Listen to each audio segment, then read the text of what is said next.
வணக்கம். நியூஸ் 18 தமிழ்நாடு செய்திகளை வழங்குவது நான் மோனிஷா சிவமுருகன். தொடர்ந்து தற்போதைய நேரத்திற்கான தலைப்புச் செய்திகளை பார்க்கலாம்.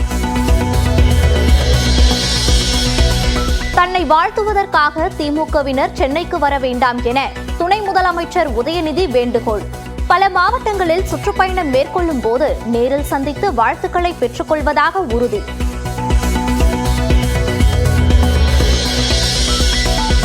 அமைச்சர் செந்தில் பாலாஜிக்கு எதிரான போக்குவரத்து துறை ஊழல் வழக்கை விசாரிக்க சிறப்பு நீதிபதியை நியமிக்க வேண்டும். சிறப்பு நீதிமன்றத்தில் பணிச்சுமை இருப்பதால் சென்னை உயர்நீதிமன்ற தலைமை நீதிபதிக்கு உச்சநீதிமன்றம் உத்தரவு.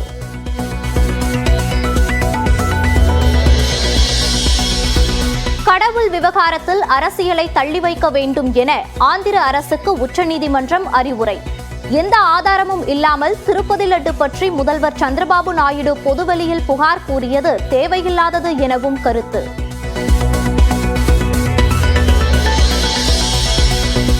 நாளை முதல் மதுரை விமான நிலையம் 24 மணி நேரமும் செயல்பட இந்திய விமான நிலைய ஆணையம் அனுமதி. மத்திய அரசின் நடவடிக்கையால் வந்து செல்லும் விமானங்களின் எண்ணிக்கை அதிகரிக்கும் என விமான நிலைய இயக்குநர் தகவல். நாமக்கல்லில் வடமாநில ஏடிஎம் கொள்ளையர் என்கவுண்டர் செய்யப்பட்ட விவகாரம். என்கவுண்டர் செய்த காவல் ஆய்வாளர் மற்றும் உதவி ஆய்வாளரிடம் குற்றவியல் நடுவர் மன்ற நீதிபதி மாலதி விசாரணை.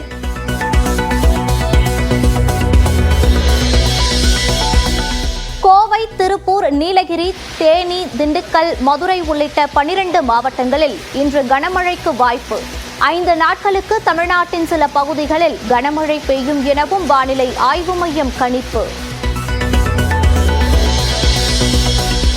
வடகிழக்கு பருவமழையை எதிர்கொள்வதற்காக மேற்கொள்ள வேண்டிய நடவடிக்கைகள். துணை முதலமைச்சர், அமைச்சர்கள் மற்றும் அதிகாரிகளுடன் முதலமைச்சர் மு.க. ஸ்டாலின் ஆலோசனை.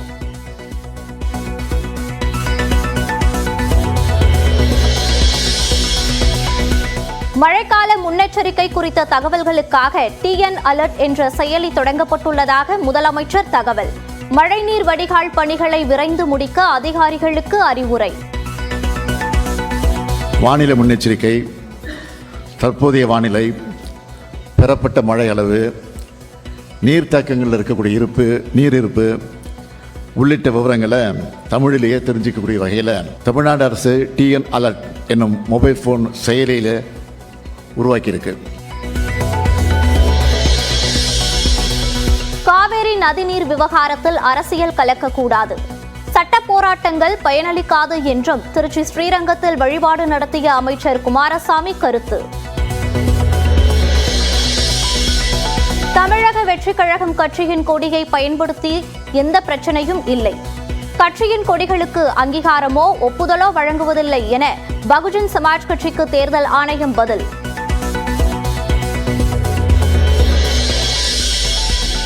சென்னை அசோக் நகர் பகுதியில் மூடப்படாத மழைநீர் வடிகால் பள்ளங்கள். தவறி விழுந்து இளைஞர் உயிரிழந்த நிலையிலும் அதிகாரிகள் நடவடிக்கை இல்லை என மக்கள் குற்றச்சாட்டு.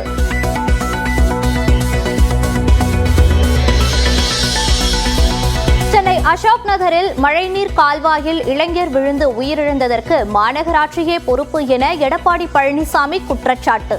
தவறு இழைத்தவர்கள் மீது கடும் நடவடிக்கை எடுக்கவும் வலியுறுத்தல்.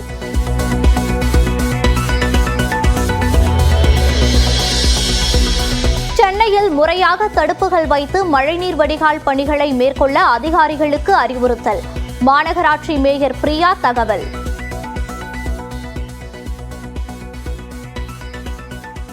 எந்தெந்த பகுதிகளில் மழைநீர் வடிகால் பணிகள் நடைபெறுகிறது ப்ராப்பர் பேரிகேட் பண்ண சொல்லியிருக்கோம். சென்னை மாநகராட்சி சார்பாக பணிகள் நடைபெறக்கூடிய பகுதிகளோ ப்ராப்பராக பேரிகேட் பண்ணுமாறு அறிவுறுத்தல் கொடுத்துருக்கிறோம்.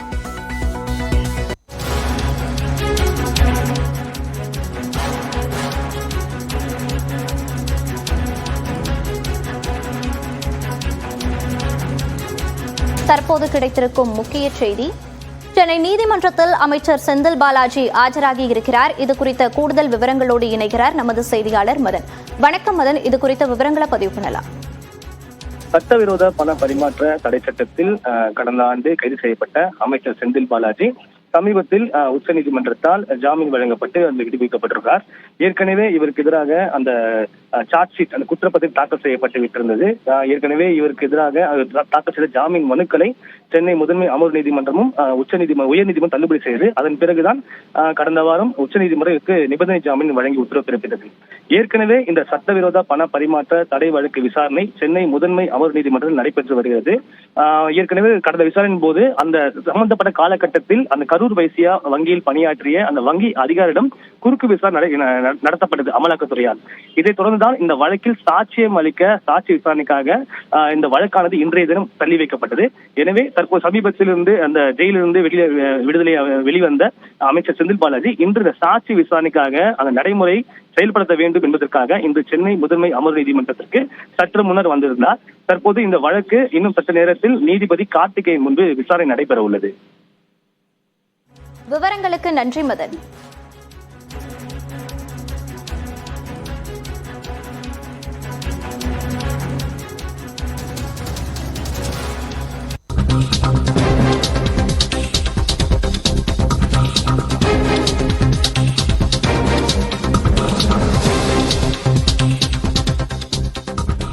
திருப்பதி லட்டில் கலப்பட நெய் கலந்ததாக தற்போது விசாரணையானது நடைபெற்று வருகிறது.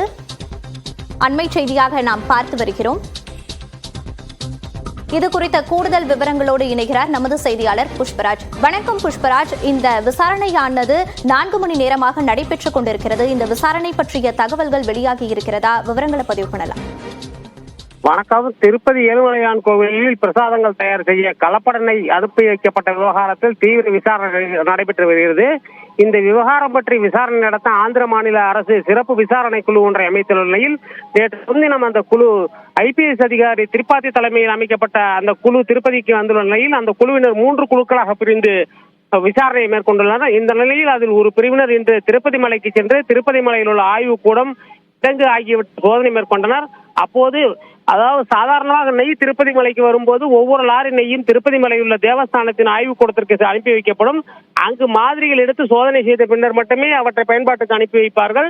இந்த நிலையில் விசாரணை குழு அதிகாரிகள் லாரியிலிருந்து எவ்வாறு மாதிரிகள் சேகரிக்கப்படுகின்றன, எவ்வாறு எந்த வகையில் அவற்றை சோதனை செய்கிறார்கள் என்று ஆய்வு மேற்கொண்டனர்.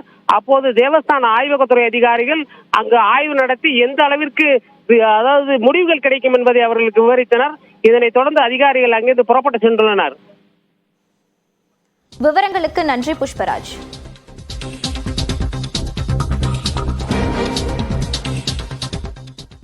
திருப்பூர், மதுரை, விருதுநகர், நெல்லை, தூத்துக்குடி, கன்னியாகுமரி உட்பட 12 மாவட்டங்களில் இன்று கனமழை பெய்யலாம் என்று வானிலை ஆய்வு மையம் தெரிவித்துள்ளது.